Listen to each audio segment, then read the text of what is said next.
He was just 21 years old. His enemies called him ruthless. His soldiers called him conqueror.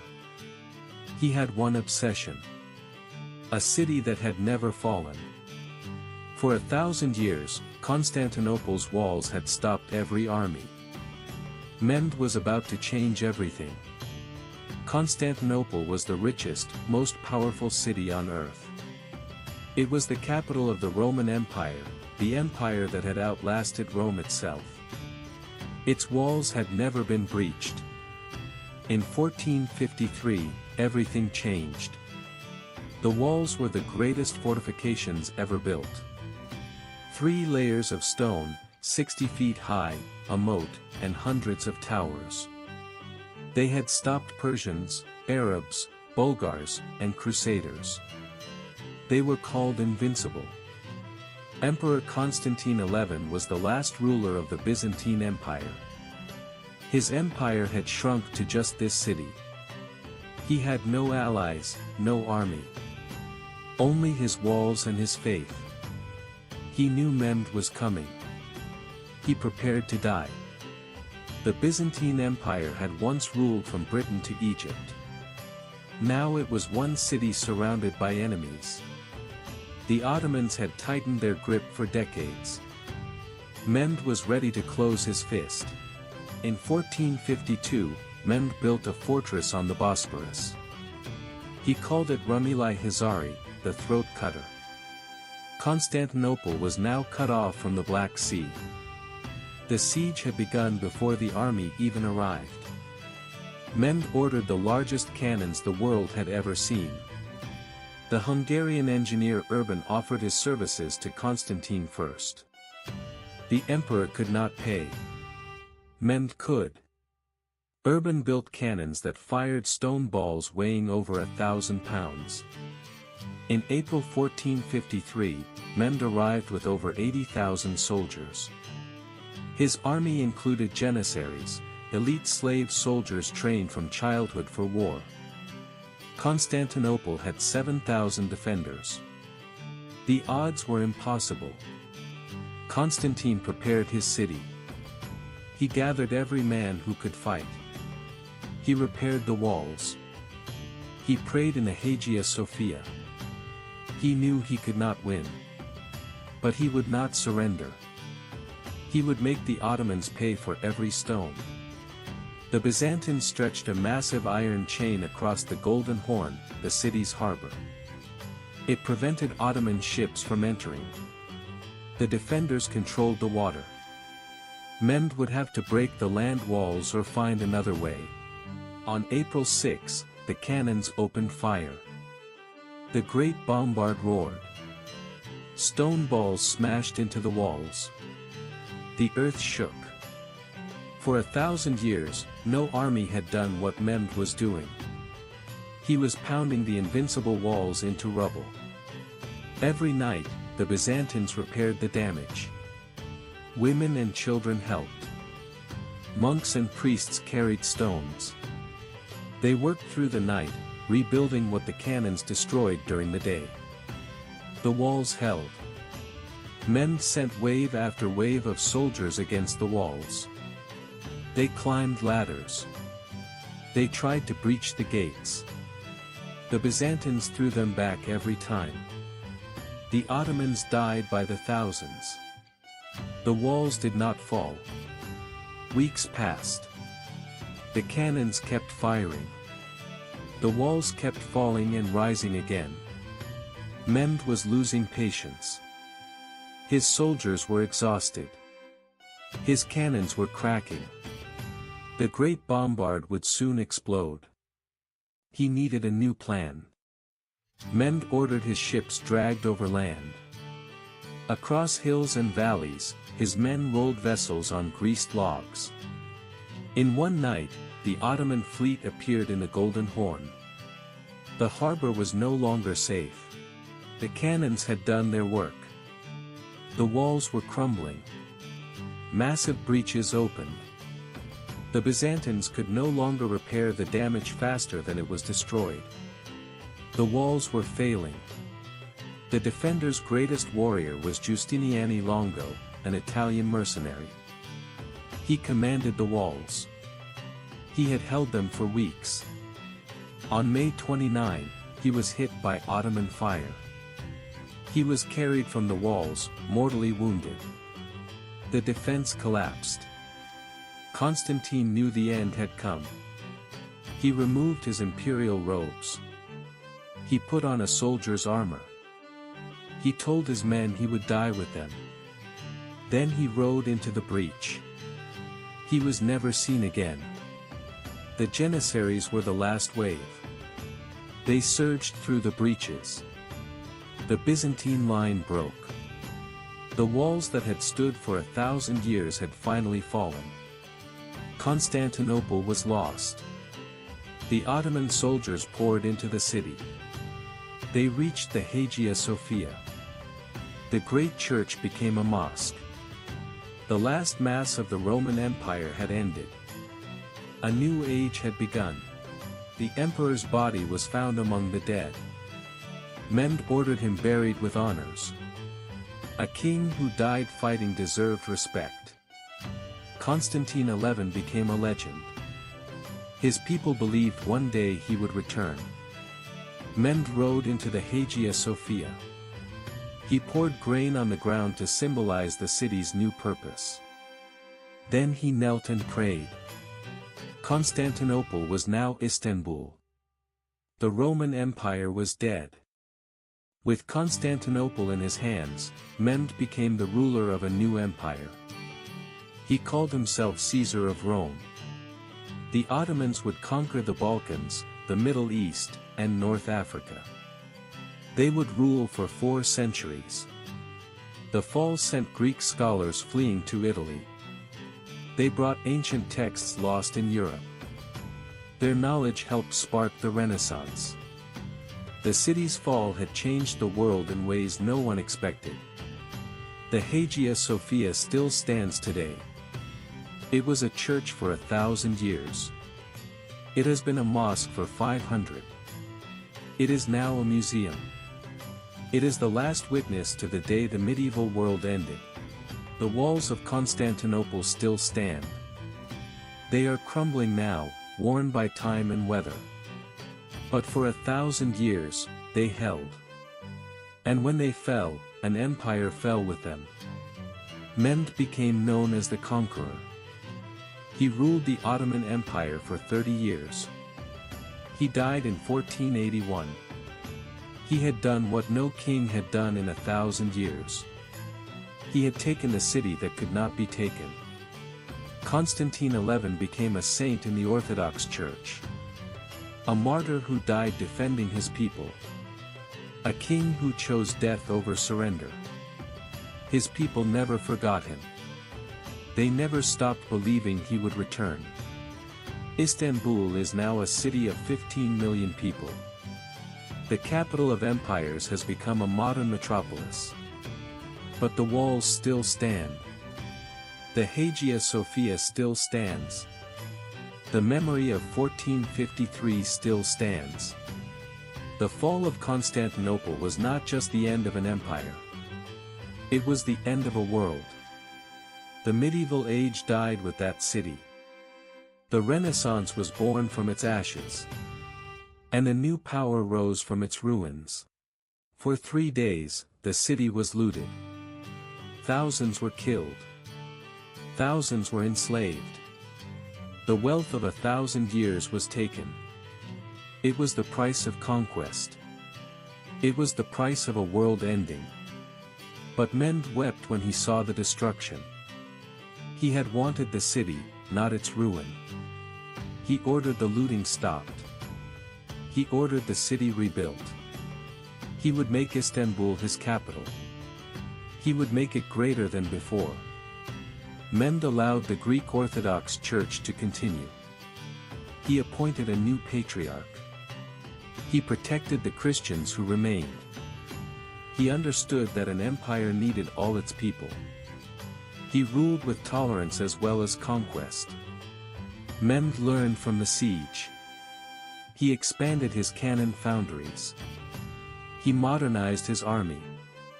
He built the Ottoman military into the most powerful in the world. The fall of Constantinople was not an end. It was a beginning. Europe was terrified. The Ottomans had broken the walls that had held for 1,000 years. What could stop them now? For the next 2 centuries, the Ottomans would push deeper into Europe. They would reach the gates of Vienna. Constantinople fell because of gunpowder. The cannons changed everything. Walls that had held for 1,000 years were rubble in weeks. The age of castles was over.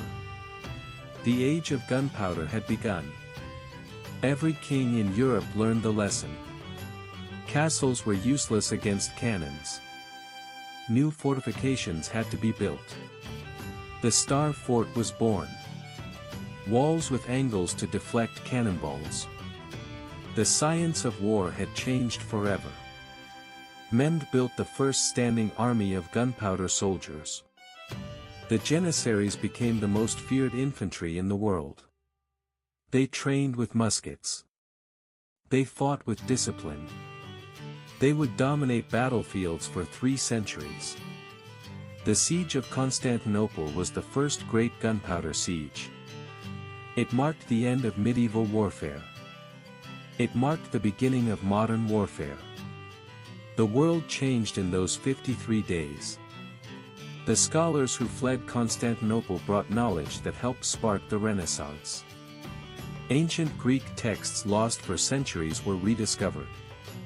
Art, science, and philosophy flourished. The fall of one empire gave birth to another age. A legend grew after the fall. The Greeks believed Constantine XI did not die. They believed an angel took him. They believed he was turned into marble and hidden in the walls. They believed he would return to reclaim Constantinople. For generations, Greek mothers told their children about the marble king. He would return when the time was right. He would drive out the conquerors. He would restore the Roman Empire. The hope never died. The Ottomans heard the legend. Some believed it. They patrolled the walls at night. They looked for the hidden chamber where the marble king waited. They feared the day he would return. Today, Greeks still visit the walls. They still touch the stones. They still remember the last emperor. The legend of the marble king lives on. Some say he is still waiting. Some say he will never return. The walls of Constantinople still stand. And if you walk them at night, you can almost see him. The last emperor. The marble king. Waiting for the day when his city will be Roman again. The fall of Constantinople changed everything. It cut Europe off from Asia. It forced Europeans to find new trade routes. It led Columbus to sail west. It led Vasco da Gama to sail around Africa. The age of exploration began. Columbus was inspired by the fall. The Ottoman conquest blocked the Silk Road. Europeans needed a new way to reach the Indies. Columbus believed he could sail west. He was wrong about the distance. But he was right about the journey. Vasco da Gama sailed around Africa. He reached India in 1498. The Portuguese broke the Ottoman monopoly on Eastern trade. The age of European empire had begun. The fall of Constantinople set it in motion. Russia claimed to be the third Rome. The first Rome had fallen. The second Rome, Constantinople, had fallen. Moscow was the third. The Russian czars married Byzantine princesses. They adopted the double-headed eagle. They inherited Rome's legacy. The Ottomans would reach Vienna in 1529 and again in 1683. Europe held. But the fear never died. The walls that fell in Constantinople echoed across the continent. The Ottoman Empire would remain a threat for 3 centuries. For Orthodox Christians, May 29 is a day of mourning. It is the day their empire died. It is the day their greatest church became a mosque. They still remember. They still grieve. The fall is not history to them. It is memory. For Turks, May 29 is a day of celebration. It is the day Istanbul became their capital. It is the day their empire was born. They remember the conqueror. They celebrate the conqueror. The fall is not lost to them. It is victory. 2 peoples remember the same event differently. One remembers loss. One remembers victory. The walls stand between them and connect them. The past is never past. It lives in the stones. It lives in the stories. Historians still debate the fall. Could Constantinople have survived? Should the West have sent help? Did Mehmed's victory change the world more than we know? The questions remain. The answers are buried in the stones. The fall of Constantinople is not just history.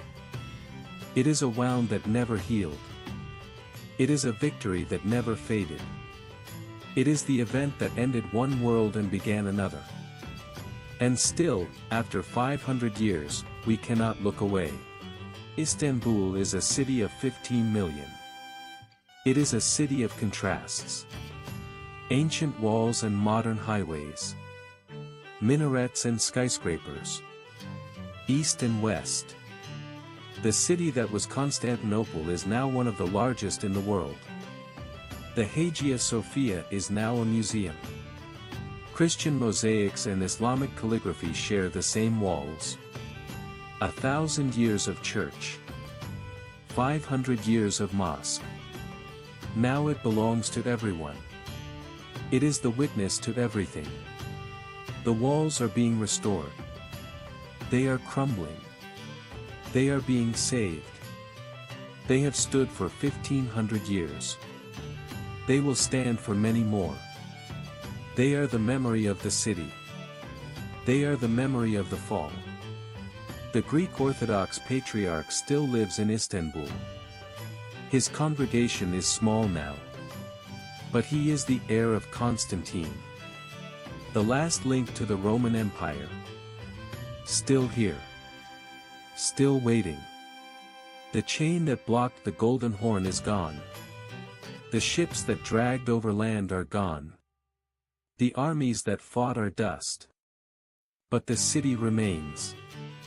The city that was Constantinople. The city that became Istanbul. The city that will never forget. Mehmed achieved his dream. He took the city that could not be taken. He built an empire that lasted 4 centuries. He became the conqueror. But he never forgot the price. He never forgot the walls that almost broke him. Constantine died for his city. He died fighting. He died a king. He became a legend. The Greeks still wait for his return. The marble king still waits in the walls. He is not gone. He is only waiting. The Hagia Sophia was built by the Romans. It was converted by the Ottomans. It is now a museum. It belongs to everyone. It is a reminder that empires rise and fall. That walls are built and breached. That nothing lasts forever. The walls still stand. They are old now. They are crumbling. But they are still there. They saw the fall of an empire. They saw the rise of another. They saw the world change. And they are still watching. The fall of Constantinople was the end of one world and the beginning of another. It was the death of the Middle Ages. It was the birth of the modern age. It was the moment everything changed. And if you listen closely, you can still hear the cannons. You can still hear the walls falling. You can still hear the last emperor, waiting to return.